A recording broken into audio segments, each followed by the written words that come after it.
साथियों राम राम। साथियों, एसएससी की परीक्षाओं को लेकर दिल्ली में एसएससी के हेडक्वार्टर पर धरना प्रदर्शन चल रहा है, जिसमें सभी टीचर्स ऑनलाइन प्लेटफॉर्म के गिरफ्तार कर लिए गए हैं। दोस्तों, यह धरना प्रदर्शन इसलिए चल रहा है कि क्योंकि एसएससी फेज 13 की परीक्षाओं में गड़बड़ी सामने आई है। क्योंकि जो क्वेश्चन पेपर पहले 1 तारीख को दिया गया था, तो दोस्तों उसी के क्वेश्चन पेपर के सेम 70% क्वेश्चन दूसरे शिफ्ट में दे दिए गए हैं। तो दोस्तों, टीचरों का आरोप है कि आप ऐसी गड़बड़ी कर रहे हैं, छात्रों के भविष्य के साथ खिलवाड़ कर रहे हैं। तो साथियों, सभी टीचरों को गिरफ्तार कर लिया गया है और जितने भी आंदोलन में छात्र हैं उन्हें भी गिरफ्तार कर लिया गया है।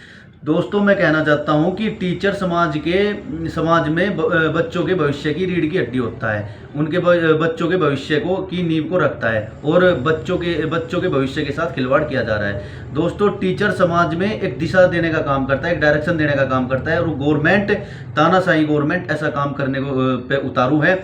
दोस्तों, ये तो आज पहली बात है कि पेज 3 में गड़बड़ी सामने आई है। अगर भारत में जितनी भी परीक्षा होती है, 100% परीक्षाओं में 80% पद रपे वाले ही खरीद कर ले जाते हैं और उसमें रपे वाले ही भर्ती होते हैं। दोस्तों, गरीबों के लिए सिर्फ 20% पद छोड़े जाते हैं। उस 20% पद में गरीब पढ़ो और आओ सामने।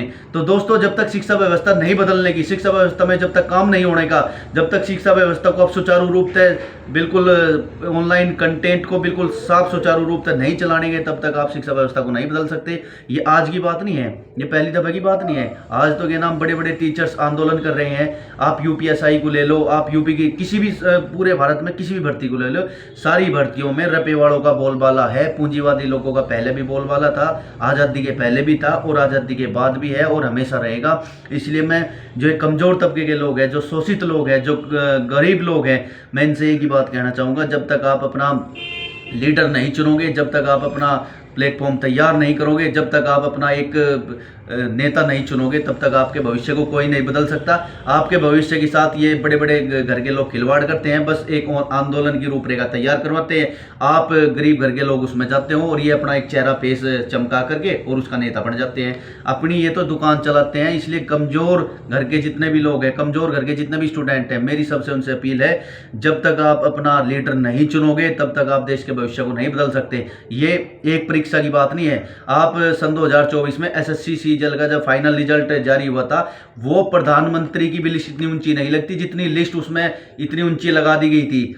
बताओ, किसी के संभव है 390 में तो 380 नंबर पर कट ऑफ? कोई है ही नहीं। कि एसएससी में क्या छोड़ो, यूपीएससी की जो परीक्षा होती है, यूपीएससी की परीक्षा में भी 50% नंबरों पे टॉप हो जाता है। जब यूपीएससी जैसे समुंदर की परीक्षा की तैयारी करने के बावजूद छात्र उसमें 80% नंबर नहीं ला पाता, 100% नहीं ला पाता, तो आप कैसे के नाम इस चीज़ को वेरीफाई करोगे कि उसमें